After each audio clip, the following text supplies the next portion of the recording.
The critics are flying high over Airline. They're saying expertly shot and shrewdly edited. Gripping. It's engaging, amusing, utterly relatable. Genius. Airline is A&E's addictive new series. Airline. Mondays at 10 on A&E. Do I look fat in this dress? No. There are stories a river can tell and truths it cannot hide.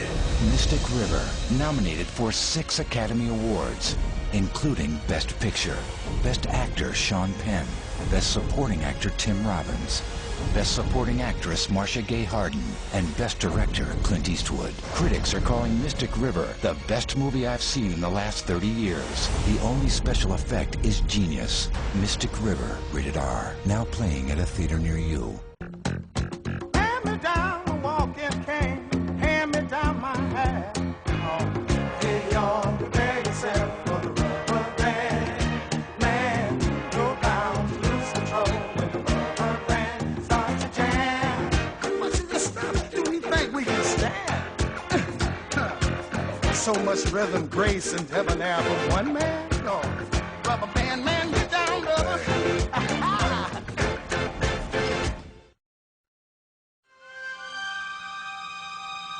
When Muhammad Adib, a young Arab boy in search of a lost goat, stumbles across a dusty cache of pottery jars in a cave near Qumran in 1947, he stuns the world. This is the oldest and most fabulous biblical treasure ever found, the Dead Sea Scrolls. The discovery of the library on the Dead Sea, of all of this material, which we call Dead Sea Scrolls, has been crucial to our understanding of the Bible and the nature of it and who wrote it and when and how and why and what. Because this library revealed a piece, at least, of every book in the Bible, except Esther, in a manuscript which was 1,000 years older than the oldest Hebrew manuscript we ever had.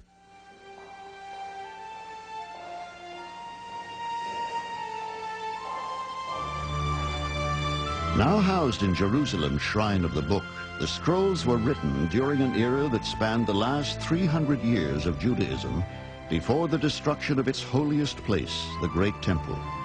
They speak of a coming schism that would splinter the faith into opposing factions.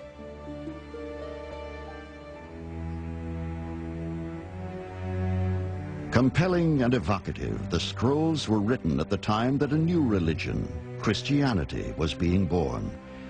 Much of the literature contained within the scrolls may well have been known to Jesus himself. Do not take riches from a man you do not know, lest it only add to your poverty. If God has ordained that you should die in your poverty, so he has appointed it. But do not corrupt your spirit because of it. Dead Sea Scroll, number 4Q416.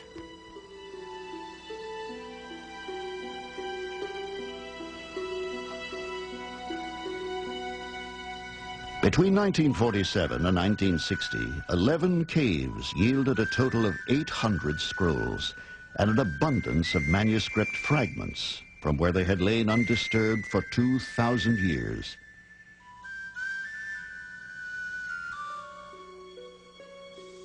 Written on parchment and papyrus, a diverse range of text appears among the scrolls. Most are written in Hebrew, but there is a smattering of Greek and Aramaic.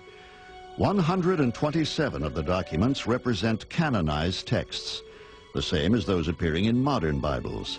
But many of the scrolls contain passages that are new and unfamiliar to scholars. A few of the documents appear as many as 19 times, written by different scribes, indicating that the collection may have been assembled from a variety of sources. We have discovered that there were in circulation different manuscripts of the same book. The book of Samuel is better than the book which we have, longer, more detailed. The book of Jeremiah is worse, shorter and more confused. So the general rule is that the Dead Sea Scrolls have encouraged us to accept the validity of the text, the Hebrew text which we have, but to acknowledge the fact that there were other texts in circulation. Were the scrolls based on even earlier, more ancient writings? And who collected them in this remote and barren wilderness? And why? The answer may lie here, in the nearby settlement of Qumran. It was once occupied by a reclusive Jewish sect known as the Essenes. The word Essene comes from Aramaic, meaning pious or healer. The sect had broken away from the mainstream of Judaism about a century and a half before the Jews' fateful war with the Romans. Choosing to live an isolated life in the desert, they dedicated themselves to religious worship in anticipation of a long-awaited Messiah, even as Jesus was about to make his entrance into history. Deeply pacifistic, the Essenes were most likely responsible for hiding the scrolls. But why? Scholars have searched the ruins in vain for answers. Did the sect believe that the Romans would destroy the temple in Jerusalem and had therefore brought its holy documents to Qumran for safekeeping? Perhaps not.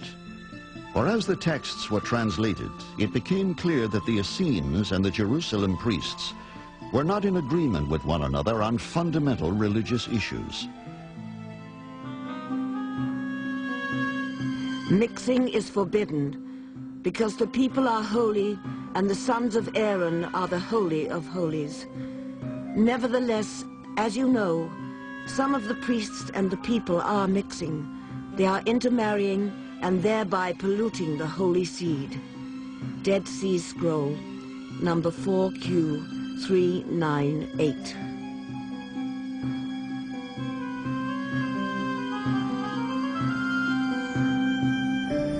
The most unusual manuscript in the collection is a copper scroll found in cave number 3.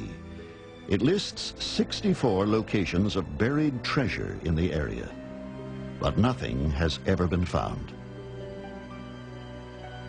It appears that the copper scroll was written on copper rather than on leather like all the other scrolls or papyrus, for the reason that it was a treasure list, a document from the temple.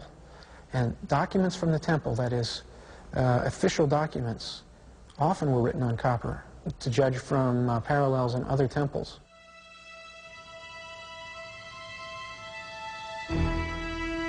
Since the scrolls were buried at the time the Romans finally destroyed the temple, some scholars have speculated that the people who hid them may also have been responsible for hiding the temple treasures and religious artifacts.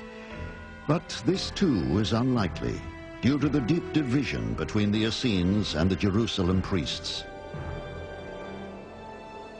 While providing tantalizing insight into the politics of the time, the scrolls say surprisingly little about who wrote them or who hid them in these soaring cliffs. I think the scrolls were probably put in the caves by a group of people who expected to return and get them. At the time of the Great War with Rome, which went from 66 to 70, it's probably the case that only a few people knew where they were. There are hundreds and hundreds of caves to be seen in the area where the scrolls were found, and it cannot have been a common knowledge which ones contained these great treasures. So the ones who had the keys perished, probably at the hands of the Romans.